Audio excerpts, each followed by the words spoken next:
Good morning बच्चों। आज से क्लास 10th आरबीएसई की हिंदी मीडियम की साइंस की क्लासेस शुरू करने वाले हैं। पहला चैप्टर जब ले रहे हैं बेटा, वो chapter number 9 Prakash Prakash light अपनी पुस्तक में सबसे महत्वपूर्ण चैप्टर्स में से एक है, जिससे प्रश्न आने वाले कॉम्पिटिटिव एग्जाम्स में भी बहुत पूछे जाते हैं। ध्यान दीजिएगा बेटा, वर्तमान ब्लूप्रिंट के आधार पर यह चैप्टर 5 नंबर का है और 5 नंबर का एक निबंधात्मक प्रश्न इससे पूछा जाएगा। संभवतया अंतिम प्रश्न यानी क्वेश्चन नंबर 30 इससे पुटअप होता है। जो पॉइंट्स में क्वेश्चन बनते हैं न्यूमेरिकल आने की भी संभावना रहती है कभी कभी, ध्यान दीजिएगा। तो चैप्टर का नाम है प्रकाश, जो कि फिजिक्स का एक चैप्टर है। अब फिजिक्स पढ़ने के लिए आपको एक एक लाइन का कॉन्सेप्ट क्लियर होना जरूरी है। तो आप बेटा YouTube के माध्यम से क्लास ली जा रही है तो रेगुलर इन्हें लें। ध्यान देना, प्रकाश चैप्टर पढ़ने वाले हैं प्रकाश, तो हमें ये जरूर पता होना चाहिए कि प्रकाश है क्या, व्हाट इज लाइट। तो बच्चों लाइट क्या है आप ध्यान दीजिएगा। हमें किसी वस्तु को देखने के लिए प्रकाश की आवश्यकता होती है।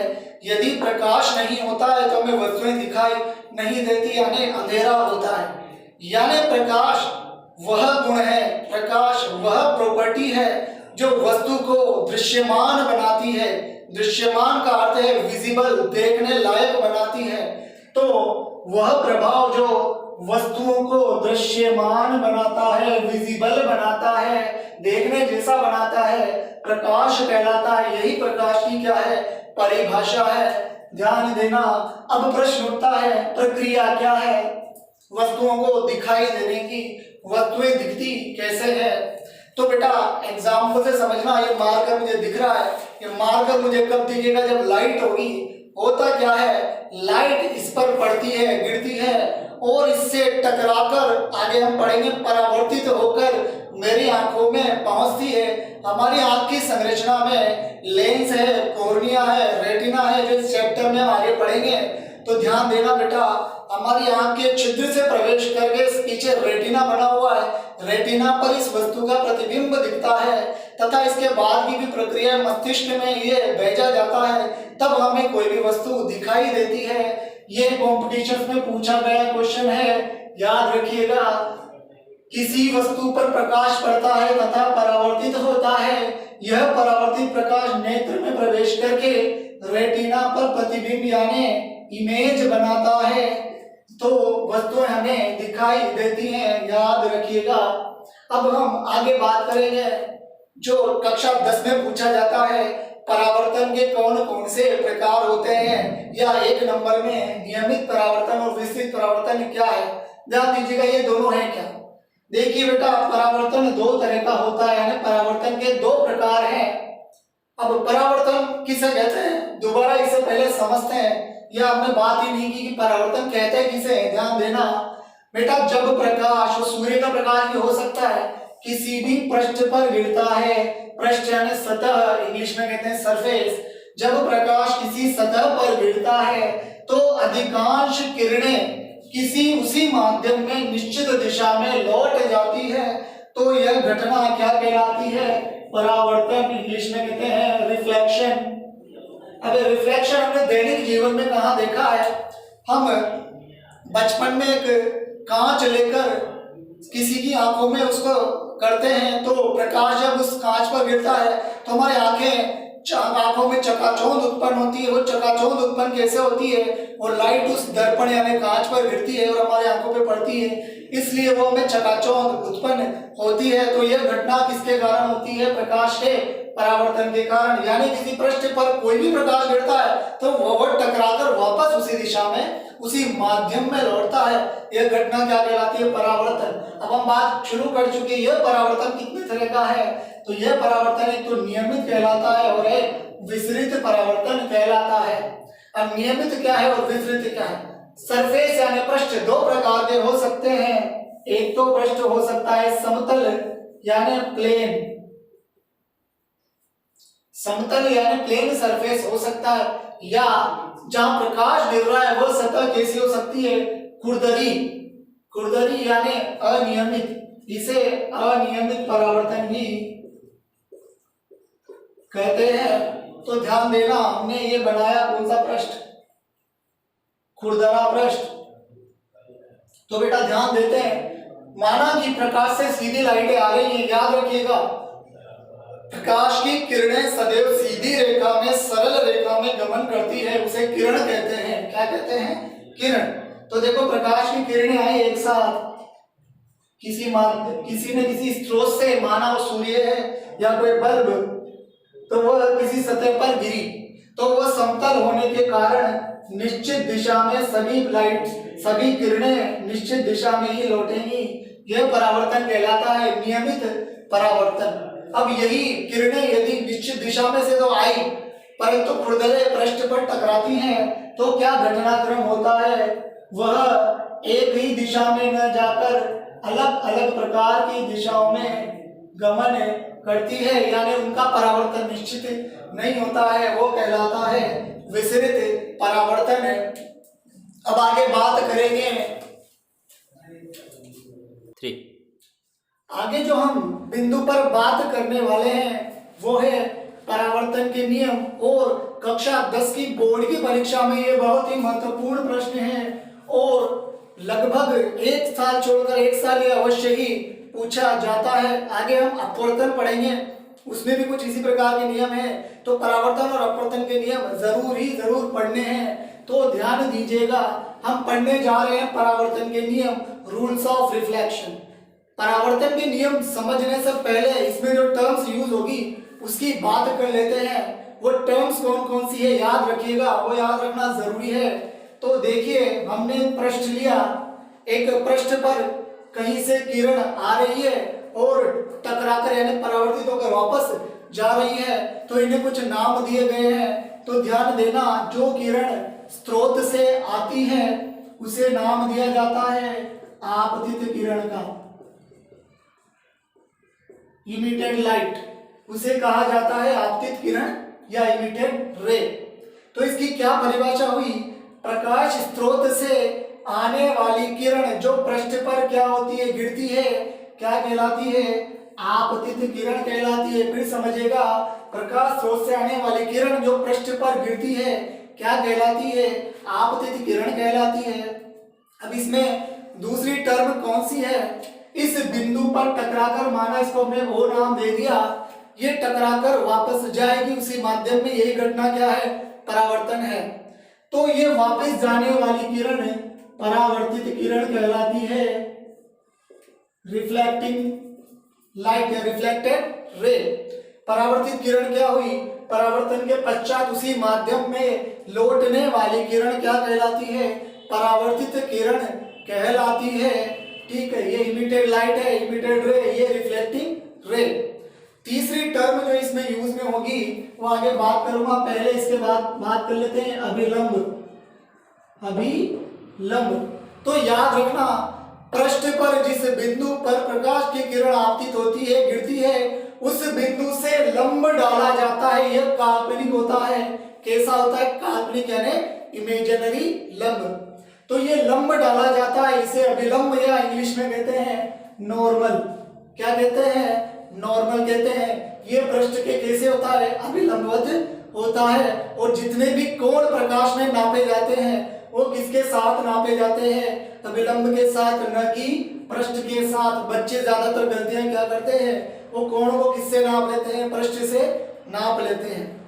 अब कोणों की बात करी, हम आगे बढ़े तो कोण कौन से हैं? दो कोण होंगे, एक तो यह वाला कोण और एक यह वाला कोण। इस कोण को हम आई बोलेंगे और इस कोण को हम आर बोलेंगे। दोनों क्या क्या है वो समझे।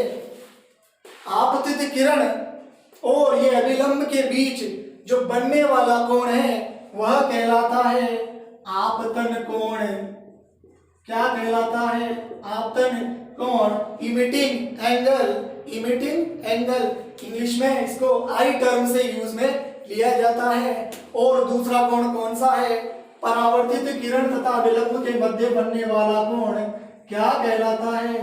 परावर्तन कोण, रिफ्लेक्टिंग एंगल। ये कुछ बातें थी, टर्म थी। ये समझने के बाद आप स्क्रीनशॉट लेके आप लिख सकते हैं अलग से। आप नियम को समझेंगे और लिखेंगे। ध्यान देना, पहला नियम क्या कहलाता है? बहुत ही साधारण सा नियम है, हम इसे नॉर्मल से एग्जांपल से लेते हैं। हमने कोई वस्तु जमीन पर फेंकी, वो एक गेंद भी हो सकती है, तो वो गेंद इस सरफेस पर टकराती है और टकराकर उसी माध्यम में लौट जाती है। आप ध्यान दीजिएगा बेटा, ये समतल जो सरफेस है, नियमों को हमेशा समतल पृष्ठ पर ही परिभाषित किया जाता है, न कि खुरदरे अनियमित पृष्ठ पर। तो समतल पृष्ठ पर आपतित होती है।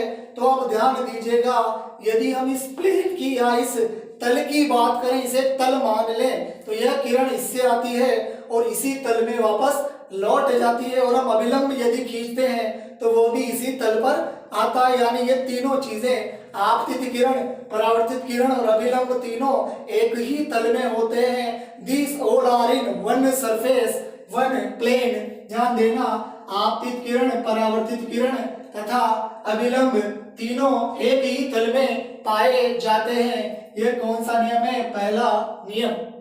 अब हम दूसरे नियम की बात करते हैं। याद रखिएगा, ये दूसरा नियम केवल परावर्तन के लिए ही सत्य है, परावर्तन के लिए ही परिभाषित होता है। जब अपन अपवर्तन की बात करेंगे तो यह वाला नियम बदल जाएगा, आगे बात करेंगे। तो यह नियम क्या है? बहुत सिंपल सी बात है। यह कोण कौन सा है? आई, और यह कोण कौन सा है? आर। आपतित किरण अभिलंब के मध्य जो कोण बनता है आई, वह परावर्तित किरण और अभिलंब के मध्य बनने वाले कोण आर के बराबर होता है। यह कौन सा नियम है? दूसरा नियम। याद रखिएगा, आपतित किरण और अभिलंब के मध्य बनने वाला जो कोण है वो परावर्तित किरण और अभिलंब के मध्य बनने वाले कोण के बराबर होता है। वह दूसरा नियम, यानी साधारण भाषा में यह भी कह सकते हैं आपतन कोण बराबर होता है परावर्तन कोण के। तो ये हमारे नियम है, वो याद आपको करने ही है।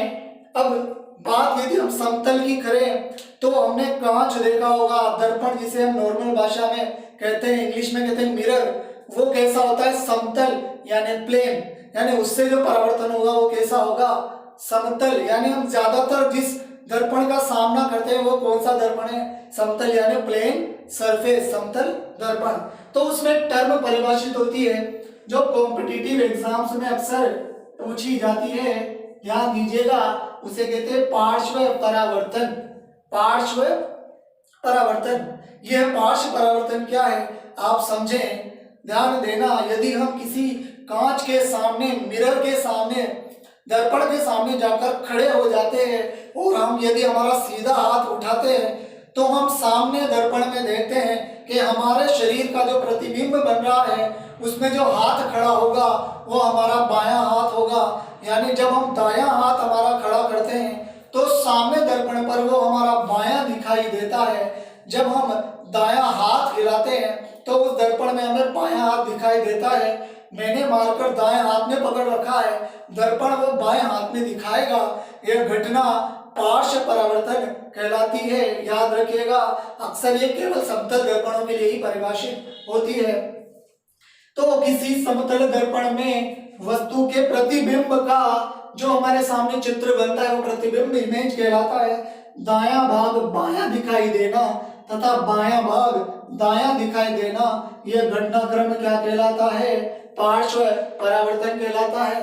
हमारी 10वीं की पुस्तक में केवल परिभाषा है, लेकिन हम आगे थोड़ी सी बात कर लेते हैं क्योंकि आगे आने वाले एग्जाम्स में ये इनसे प्रश्न जरूर उठता है। प्रश्न क्या उठते हैं बात समझिएगा।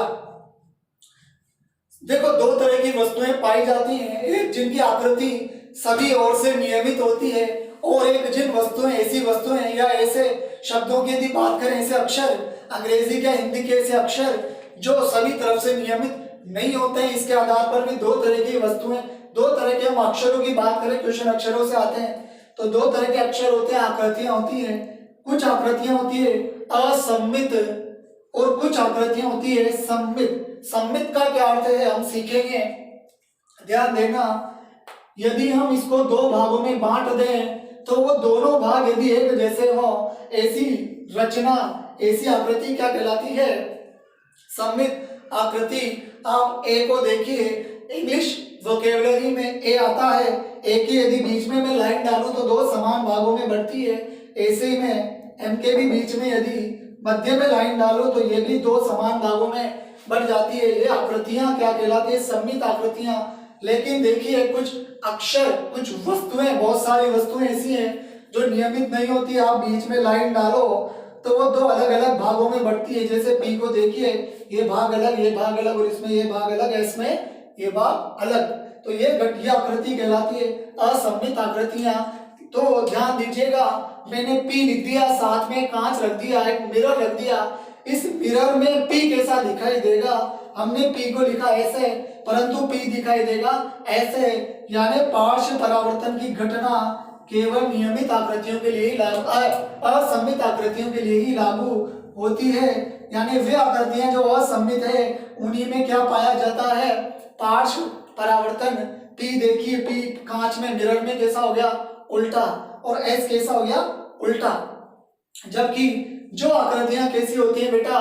सममित आकृतियां होती हैं। वो मिरर में जैसे हम लिखते हैं, जैसे हम दिखाते हैं, वैसी ही दिखाई देती है।